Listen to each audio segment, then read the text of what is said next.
Did the bubbles again. I should just leave the bubbles on. Anyway, welcome to Astrology Throwdown tonight, where we learn things and we explore things and we talk about things. What are we going to talk about tonight? We're going to talk about my huge obsession with Napoleon, which has turned into my new old obsession with Elvis Costello because I'm convinced it's Napoleon. If that's true. Anyway, I know it's true. Anyway, so because I can't talk to him, because I've been blacklisted from the entire media or something, I'm not even quite sure how I'm blacklisted or what's going on.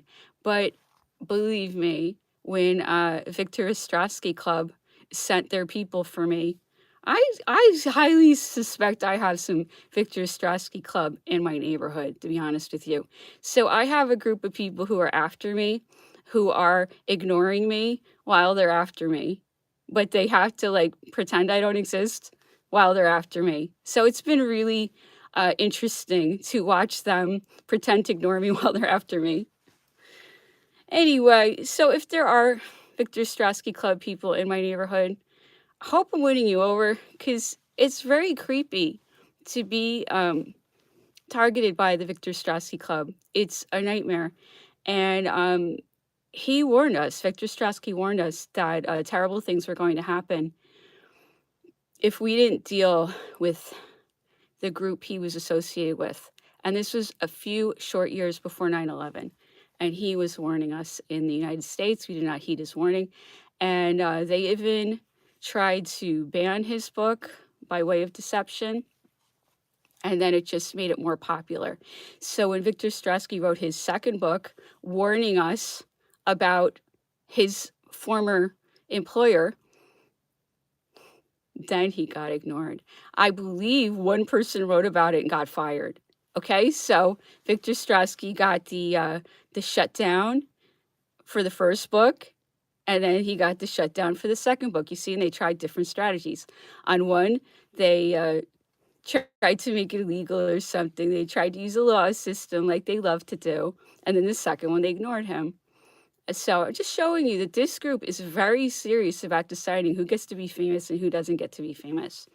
And, I'm not on the gifted fame group, but apparently my twin flame has been, I wouldn't say gifted fame. I think some people have been gifted fame. I think a lot of people have been gifted fame, but he wasn't. He has clawed his way to everything he's accomplished, and he has had them with their foot on the brakes the whole time. We want to get that foot off the brakes, if you ask me. I want the foot off the brakes on me and him. I'm sick of it because I've been feeling that heavy banker foot on my brakes for so long. Wow, what would that feel like if I could just drive my car down the road? Why are the criminals making the rules? You see? And what does that do to our culture when people grow up? Think about this. The children who have been growing up appreciating my project. I used to hear mothers would play my videos to soothe their babies because I offer very positive, pleasant content. It's beautiful. And uh, some babies started their lives listening to my project. And how has that affected them watching me get persecuted every year of their lives as they grow up? Think about the effect that has on culture. Okay, so they were babies watching my driving around the Hamptons videos, which were cute, and then they followed me and followed me and followed me, and now they're 8 or something. My project's been going for 7 or 8 years, and they've watched nothing but me be put under house arrest. I can't see my twin flame. I've been put into this like lower tier of society. The upper tier of society has been prohibited from ever acknowledging me. I mean, what a nightmare life is under this group. And what has that young person seen? That I was truthful, I did the right thing, I was courageous, I was fair, I was just. When I was wrong, I admitted it. Okay, all of that. they saw that every step of the way, I did my best to be a good person, and I received a lot of punishment. And I'm not going to say nothing but, because the support that I've gotten means everything to me. And I would do it all again just for that support. I don't regret uh, doing this project. I have regrets in my life. Anytime I hurt somebody, I regret that. And during this project or before, I do regret hurting people. I'm sorry about everyone I hurt, even my enemies. I don't want to hurt anybody. I want us to move forward. And I would love for my worst enemy, and I'm thinking of someone, I would love for him to just snap his fingers and say, you know what, I've had it with all this exploitation and abuse and murder that I've been doing my whole life. That's him talking, obviously. And if he would just say, you know what, I would like to be a human being, I'd like to join the human race. And if he were sincere, I don't know if I could hug him, but I'd be glad to hear it. So I would love to see my worst enemy turn it around, and I would love to see him redeemed. And it's possible, but is the person still in there, you know? And then we get into those kind of metaphysical, philosophical questions, like how could someone do that, kill millions of people, and still be rolling around New York, you know? And New York lets him just roll around after he's killed millions and millions of people. And he's, wow, how can we do that? How can we live with ourselves? That's where I'm at. Because when I realized the role that organized crime was playing in my life, I knew I had no choice.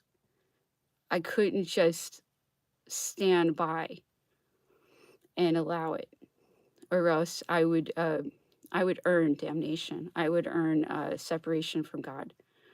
And I'm not even somebody who goes to church or anything, and I never really even have been too much. I did have an experience with I don't want to call it fundamentalism, but what would you call it? That kind of Bible-based Christianity. I did try that, and I realized that it's not what I was looking for. Let's put it that way. And then what happened when the banker people came and surrounded me and started to isolate me and started to try to destroy my life. Those banker agents. What did they do? They had me pegged as I'll just say fundamentalist. It's a Bible-based kind of thing. I don't really want to call it fundamentalist.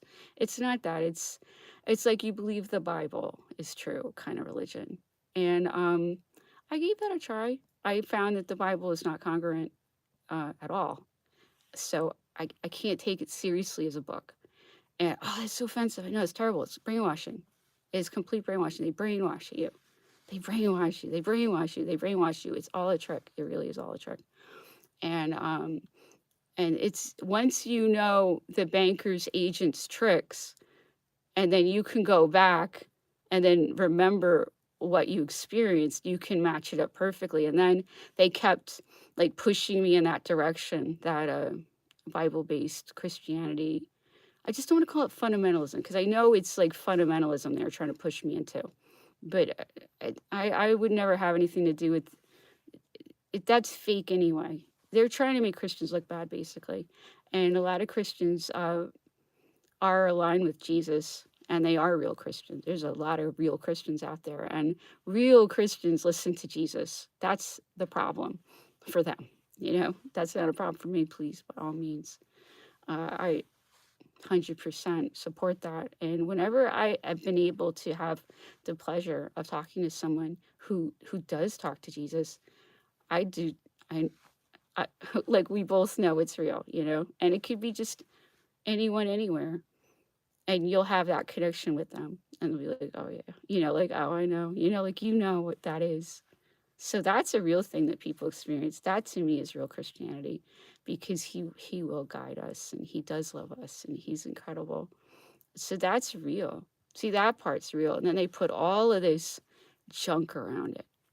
And it's terrible. It's terrible what they do. And then I saw over and over and over again in the last few years how that whole religion is really by Satanists.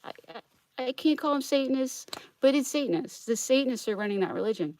And like, my uncle's really into it. Like, I want to tell him, but they're brainwashed, you know.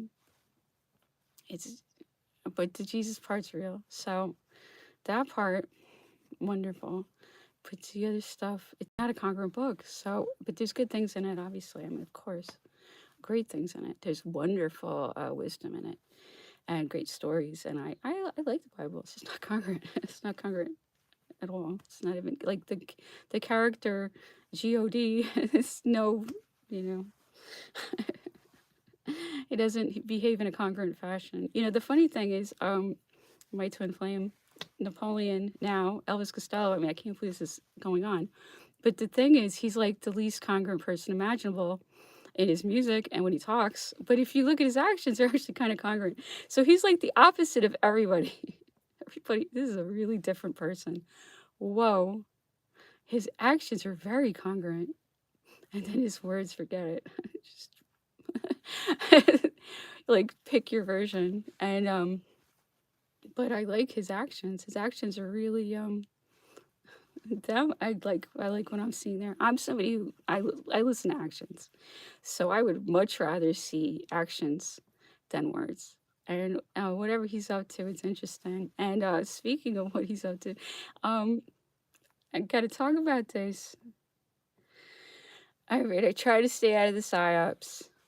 Okay, but I do like to hear about how the psyops are like copying us, or how they're like making fools of themselves, all that stuff. That I do like to hear about, and just the desperation that we're seeing. It's like, it's, you know, I guess it's interesting. So so I'm watching one of these concert footage situations, these bootlegs off YouTube from the tour in England that Elvis is doing, and I love watching every single thing they're doing, and I'm so at least I can see these videos. So I do appreciate them so much, and I treasure them actually just to get to see what you guys are doing. And Daddy starts talking about Rod Stewart and some I can barely understand or hear anything.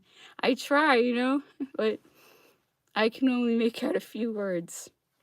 So I heard him saying something about Rod Stewart or Jubilee, or I could barely make it out. Okay, fast forward to a couple days ago. And that's the truth. Okay, so a couple days ago, I'm running my PSYOP. This is it. Welcome to my PSYOP. And I'm working. I do work so hard to do this, and I get a message that Elvis is involved in a celebrity feud, you know, and he is in my ear. He is in my ear too. Thank goodness. So I mean, I'm in the craziest situation ever. So I get this thing, and I can hear him in my ear, my telepathic ear, and he's laughing. I can hear him. He does laugh. So he was laughing. It was really funny. And he was like, "Oh, go put up, you wear it well."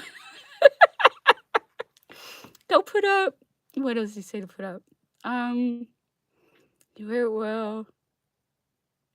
And this love child. Was that it? They were funny though. Oh, and the funniest part was Rod Stewart. Who everybody loves. Everybody. How can you not love Rod Stewart? I mean, it's what wouldn't you like about it? So he's dancing around, singing around with his yellow piece of paper.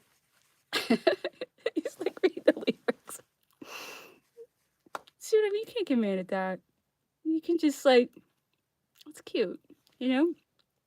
Anyway, I just thought it was so funny that they were like in a jokey, whatever they're doing. Who knows what they do? So I put up a video of him from back in the day, and he's got his yellow piece of hair. It was so funny. The whole thing, like, definitely made me laugh. So I knew it was some kind of goofy nonsense. Obviously, of course, there's no. I don't know. I mean, I see the whole rocker rivalry thing, but I don't believe it with Rod Stewart. Not that he's not great. He is great. I mean, everybody knows Rod Stewart is great. Anyway, my point is, and then Like, everywhere I went all day, this story chased me around. Okay, so if I went on YouTube, it was like, "Celebrity Feud with Rod Stewart," or whatever, and it was, like, chasing me around so hard, and I know really when they want me to see something, it's they can make sure I see it if they really want me to see it. So, I was getting, like, 10 of these about this big feud, and I was like, "Oh, there they go. There they go. Those people that love those sevens, those 7 lovers. Woo, that's their favorite number because that can be trickery. So once you know them, those banker agents, then every like bing, bing, bing, bing, bing, and it's to get us fighting. I think that that is something they should be called out for specifically because they pretend to be very religious. And yeah, they are very religious, but not the religion they're saying they are. Mm. Trying to get people to fight is most certainly an infernal religion. I'm sure we can all agree on that.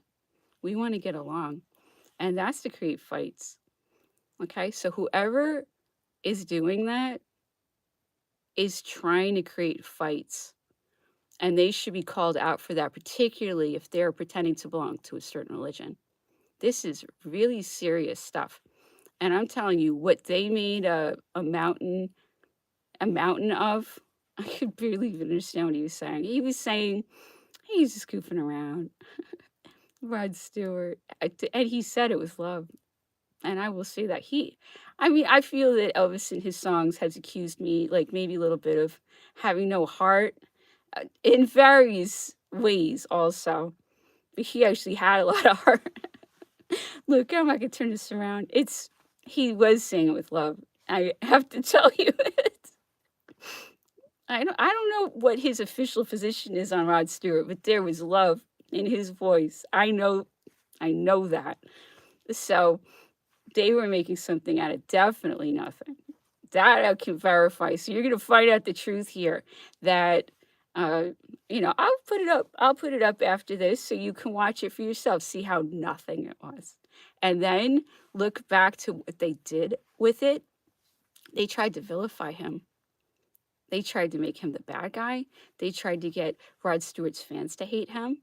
And they tried to get that to reflect poorly on me because I'm supporting him. I want you to see all of the ways that the bankers' agents employ to try to like blacken us.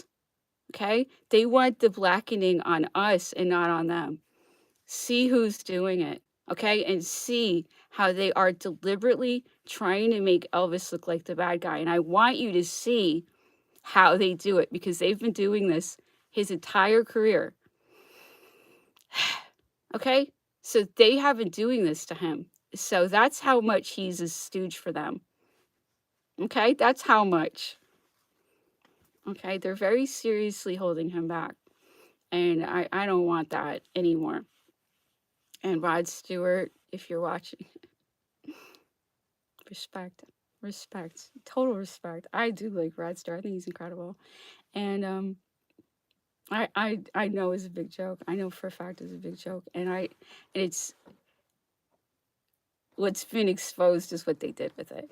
Okay, so I'll put the video up and you will see what they spun that out of, just to show you your enemy within the people that own the media, because you see that when they want to launch something, it flies, right? And then they put the veil over all of us, and they try to hide everything we're doing. What we're doing is actually educational, it's interesting, it's life affirming, it's positive, it's edifying, it's spiritual, it's loving, it's creative. I mean, it's just totally wonderful. They're doing everything to stop it. Okay, so we need to get there. Cut the strings, okay? We're dealing with, if this were a high school, if the world were a high school, and there's like these gang of awful people that just try to destroy our lives all the time, what would we do? We would separate ourselves from them, wouldn't we? No, we let them run the banking system, we let them run religion, we let them run the government, we let them have all of the resources, all the planes, all the power, and all the ability to determine what is and is not true in a media that they entirely control, or else this is not good. Okay, culture cannot be suppressed like this. Anyway, so I spent a long time looking at George Ivan Van Morrison's chart today, and I think he has a really interesting chart. Oh, I should say this. This is Venus enters Gemini today. That's kind of big astrology news. So Venus in Gemini.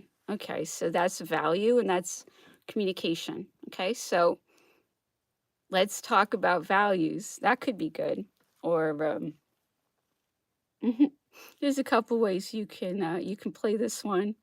Um, but that would be a good way to think about values because Venus is values.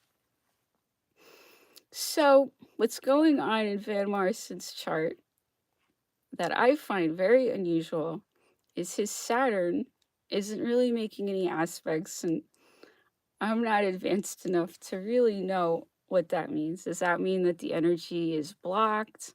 Does it mean it goes away? I mean, I don't know what really happens, but it's not interacting with anything. So if you want to see George Ivan's chart, go to the astrology report that I put up this morning, okay? And you'll see his chart. And I did get to this, like, I've been doing everything else because I just don't know what to think about it because I've never seen a Saturn just kind of hanging out alone, not really doing anything, but, sort of by Venus. And that's not where you want Saturn because my Venus is Saturn all around it. My Venus is in Capricorn and it's opposition Saturn. Can you imagine? And then he's got Saturn like almost aligned, but not really, with Venus. So he actually has a very similar thing to me. So what is that going to make you? It's going to make you kind of like insecure about love, or feel repressed by love, or it's not a good feeling. You don't want Saturn near love.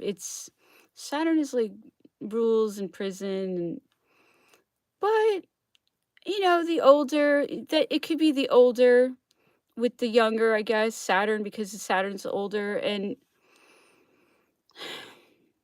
it's it could be like a long-standing relationship. I'm trying to look at positive ways that Saturn and Venus can go together because I know all about it. That's my life. I'm always talking about how I have a Saturn placement where just everything's pointing to this Saturn, telling me that's the purpose of your life. That's Saturn. So, and it's opposition Venus. So it's seeing this Venus opposition with Saturn. So, like, the theme of my whole life involves Saturn and Venus. And Van also has the same kind of energy by his Venus. And his Venus is making some aspects. It's near Pluto, which I'm also always talking about because I have Venus square Pluto. It's not that different what he has. See, so we're very similar here. Because my Venus is not is square Pluto. Can you imagine? And then opposition Saturn. So he almost has a similar thing.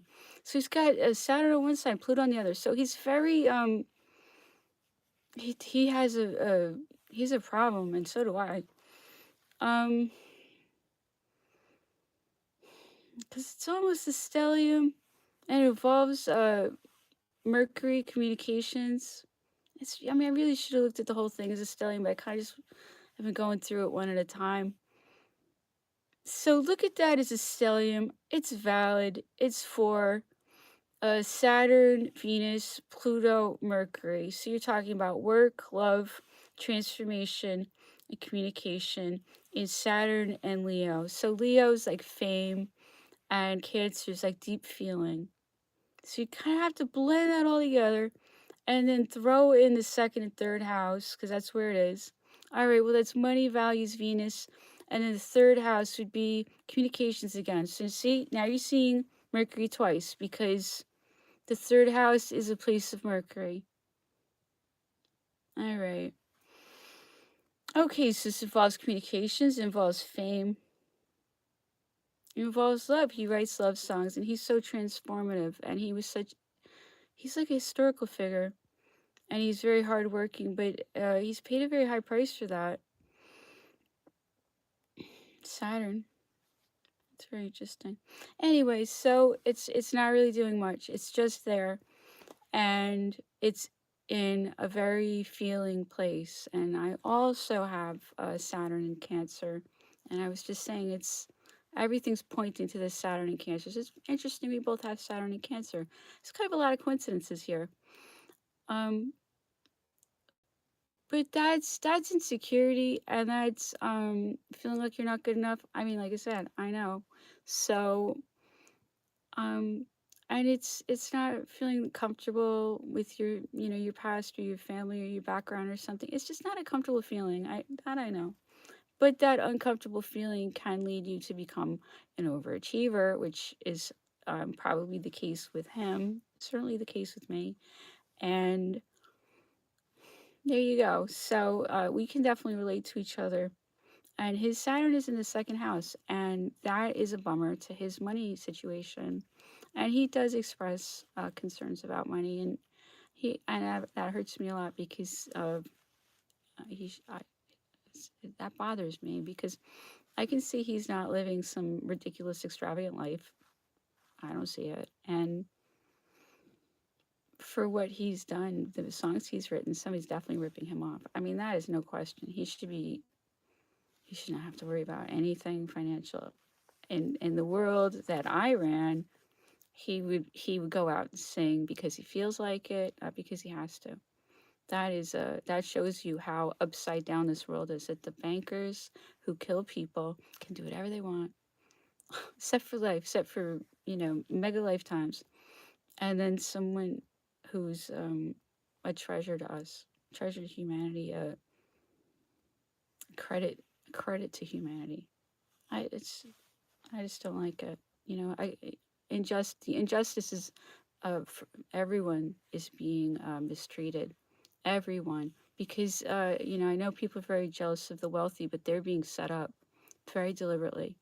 They're being set up, and all of the well, I'll just say wealthy, all of the wealthy who are continuing to support the banker dynasty, they're going to be fall guys, just like Adolf Eichmann was, just like so many. I mean, flying Rolodexes of fall guys that they throw out. Whenever the truth gets near them, they throw out fall guys. So I would really reconsider being anywhere near them right now because they will throw anyone into that volcano because they don't care. And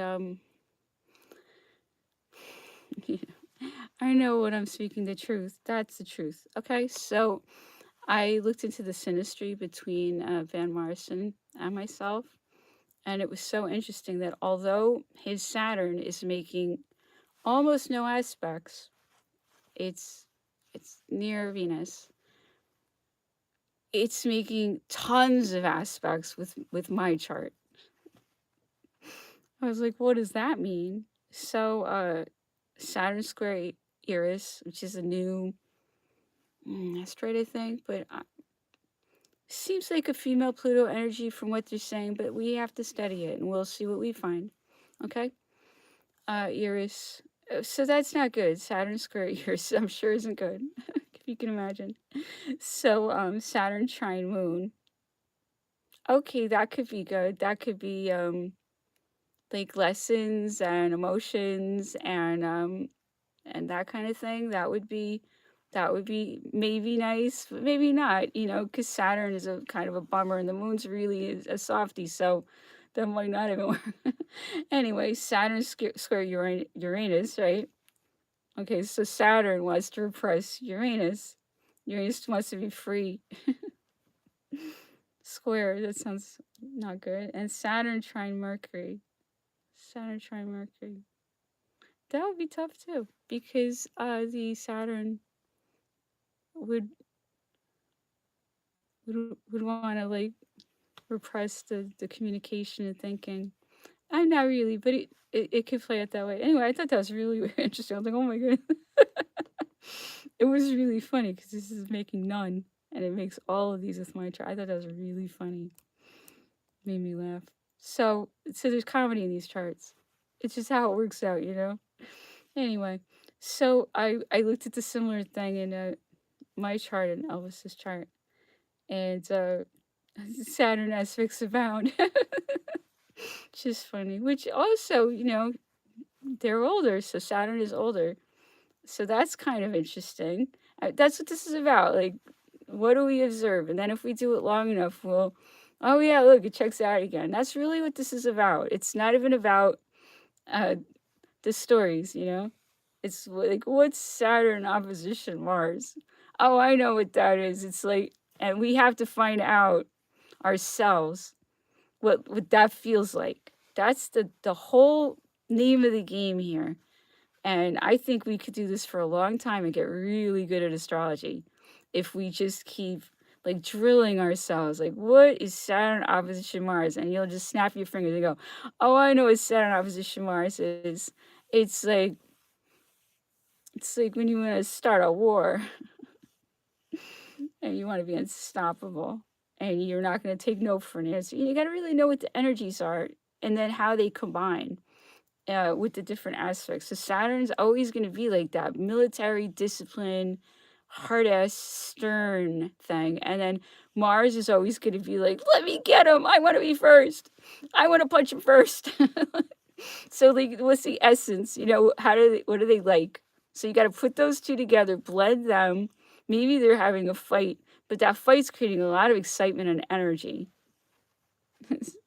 It's interesting. Like, think of it like they're boxing and it's creating all this excitement. What can you do with that excitement? All kinds of things. It's a fuel. Anyway, that's what this is really about. Okay. It's anyway, but the story behind it's really interesting. I think more interesting than the mythology stories that they tell. Like, we could come up with new stories for these energies. We could do our own verified system that we all agreed on together, and we'll all know what that means. You know, we'll create our own language. Because if people grew up knowing these things, they'd have such a different perspective. They would. They would understand energy and balance and how you need both, you know, that whole thing. But still try to be good, you know. It's not go be evil. It's just is you can learn from bad things and stuff, you know, but you don't want too many bad things. I don't. Oh my goodness. Anyway, so my chart with Elvis's chart shows Saturn trine Saturn. Okay, Saturn trine Saturn. Can you imagine that? To me, that's like our Saturns working together, which they are. All right, so there's one that checks out. Saturn square Jupiter. All right, so Saturn square Jupiter. So Saturn is like the principal or the warden kind of guy, and then Jupiter is just like wacky goofball, fun, generous, brings cupcakes. Everybody loves Jupiter, and they're like arguing. The guy's like, "Come on, stop being such a goofball." And guy's like, "You should be a goofball." Now that's what they're doing. All right, I don't know, maybe so. And Saturn sextile Pluto, Sun, Mercury. He has this ridiculous stellium, this monster fame stellium. There's no way. There's no way he's achieved this yet. No way. I mean, he's famous, but not like this. The Sun, Pluto, and Mercury. Forget it.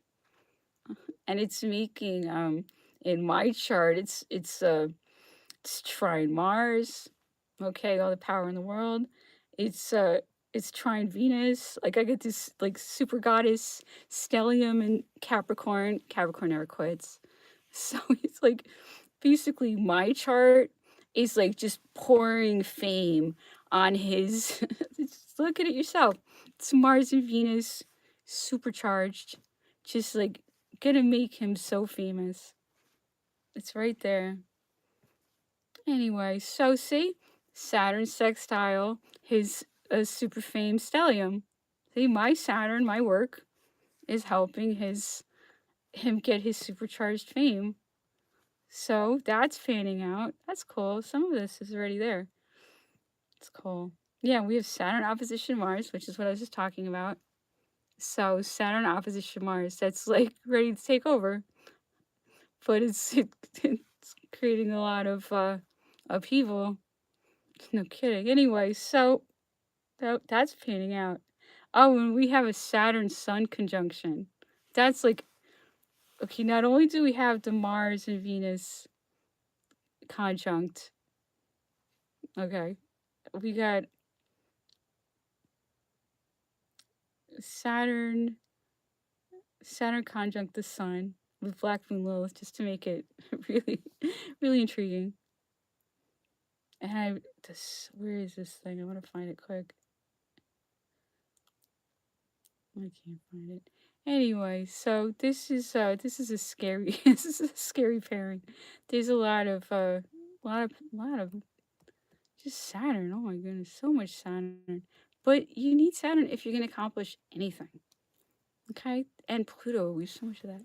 All right, anyway. So I listed how I have a lot of aspects with Saturn. A lot of them are kind of terrible. Except I have a Saturn trine Sun, which is what I just mentioned. Think of that. I said that Elvis's Saturn is on my Sun. Okay, so he's like the heavy, and I'm the one who just wants to like run around and frolic all day like a lion or something. You know, I'm the lion, and he's like, get serious. You know, I'm just saying how like that would be the overlay. Okay, in my own chart, I have Saturn trine Sun. Okay, so that's the Sun and Saturn interacting in our synastry. And then in my own chart, I have the only flowing positive aspect I have is with the Sun. The Sun is fame, prominence, number one. See, it's a theme. So you look at it twice and then you start to say, oh, that means something. Okay, so there's some kind of heavy Sun thing happening. Ridiculous. Anyway, so I also found that I went into Ortan's chart, and that was a stepdaughter of Napoleon, and she has Saturn trine Venus. Why it's so great to find that out is because we know all about her life. Okay, so we can, if astrology is real, that's her. She had that aspect for sure. There's no question, and we know what kind of life she led. And she had a Saturn Venus aspect. So it's really cool to look at that. So not everybody has a Saturn Venus aspect, but she has a trine. So it's a flowing aspect, but it wasn't flowing. It was terrible. It was, see what I mean? But it is terrible. She was very abused. And Saturn can be abused. Abuse. Okay. So she did not have good relationships, or I mean, she had some, but it didn't go the way she wanted at all. So you don't really want Saturn around Venus too much, and hopefully, if we can become aware of the effects of these things, we can find ways to hopefully channel the energy in different ways, because obviously we have to deal with the energy. And if we can kind of, I almost feel like pay it off, or I will say this about my life. I think I work so hard because I have to burn off all of that horrible conflict in my energy. And if I didn't work this hard, it would become destructive. So I think I have to be like this. That's what I say. You know, if I were just like watching TV and eating all day, you know what I mean? I wouldn't last very long the way I am emotionally. I have to do a lot.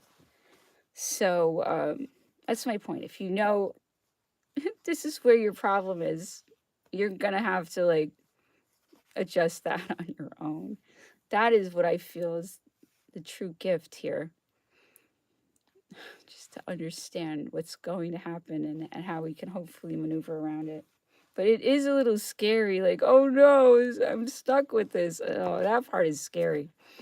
Because the more you believe in astrology, the more like, oh my goodness, I know I'm gonna have to deal with that. And I have dealt with that. This Saturn thing is like horrible. It makes you so insecure. Like there's nothing, and it's in Cancer. So I had that kind of upbringing where it was really Saturn feeling. So it's you get into a cycle where you expect things to be that way, and that's what's been blowing my mind, because the incredible support that I've been shown is my family didn't treat me like that. So I don't Saturn, I can't believe it. Like you don't think anyone could ever be nice. That's the effect of having Saturn in such a soft place. Anyway, so I'm going to read a letter by Napoleon.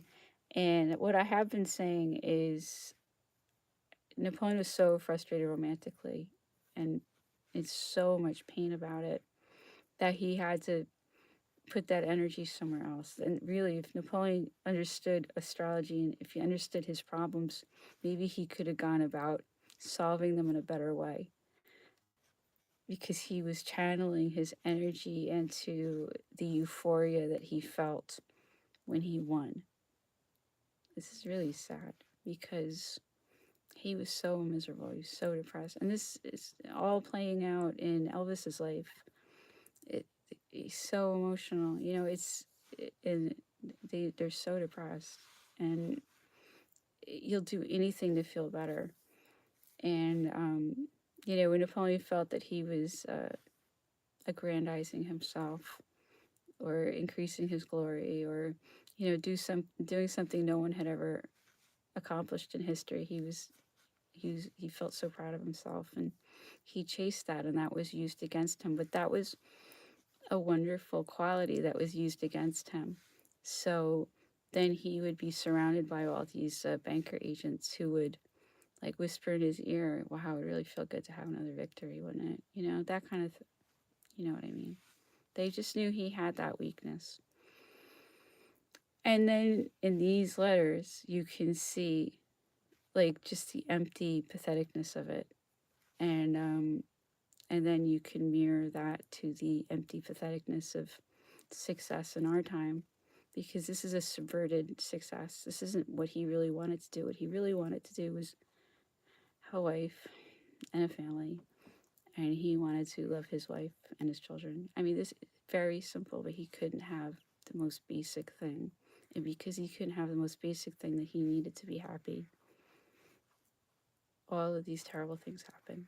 And it's so interesting that if everyone is so much more self-aware in this situation, everything could have been handled differently. But what's most important is that we unite behind our real heroes and stop getting tricked by the bankers and their agents, because the lies are clownish at this point. And I think we can all agree on that. Okay, so this is one of those letters where Napoleon has been subverted.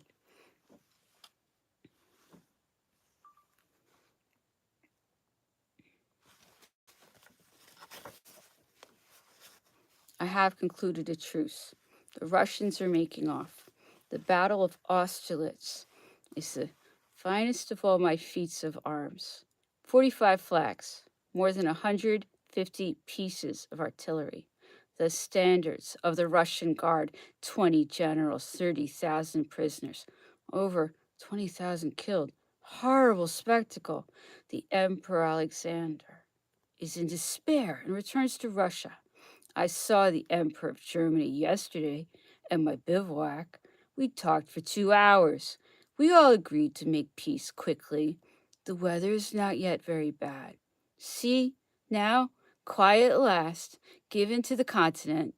It is to be hoped that it will extend to the whole world. The English will scarcely be able to stand up to us.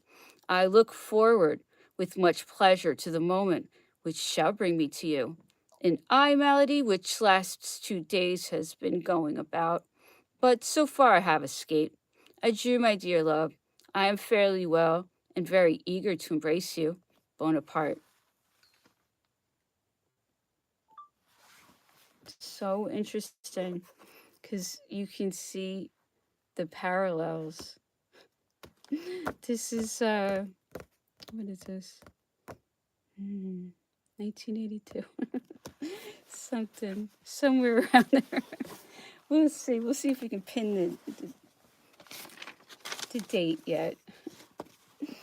This is very interesting. Okay, so in Elvis's memoirs, we are hearing, it blew me away that it was about Alan Mays. And Alan Mays and Elvis are all the rage around here. He's great.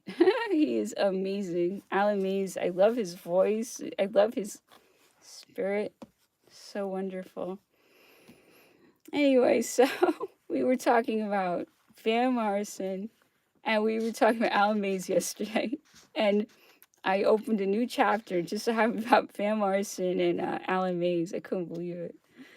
And these things happen all the time, these coincidences.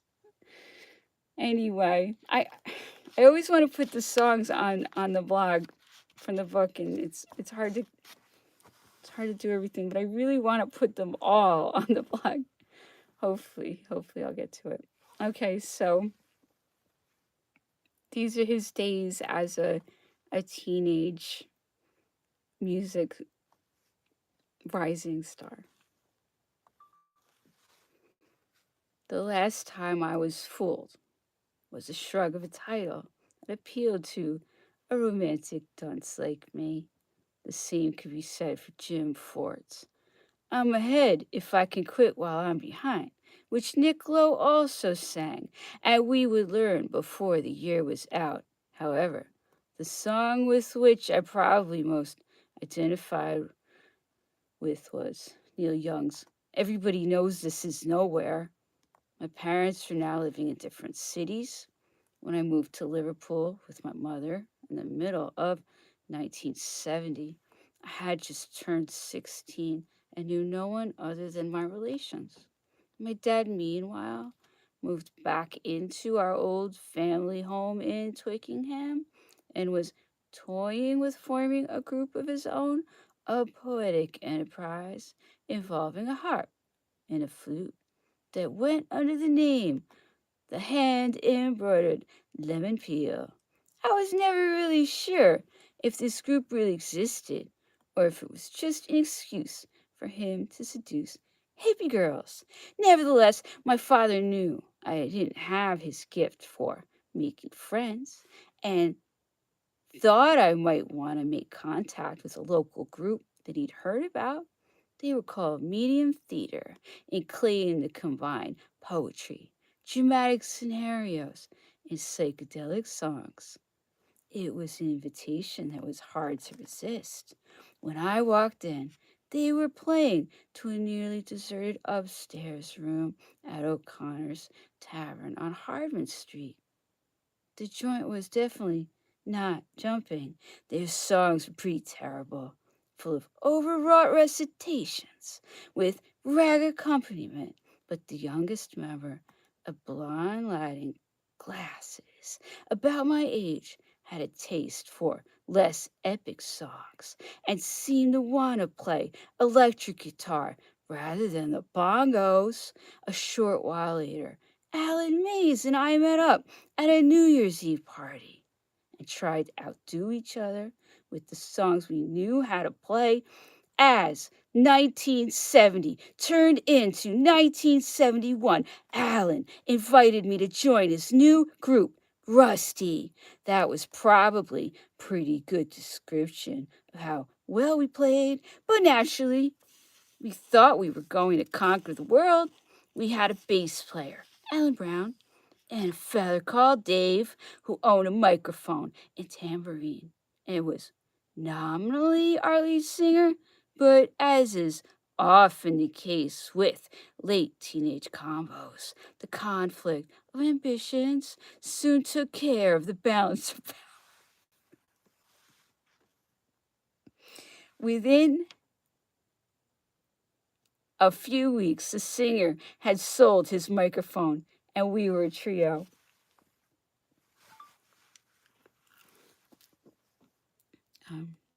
Thank you so much for listening. I really appreciate it. Have a good evening.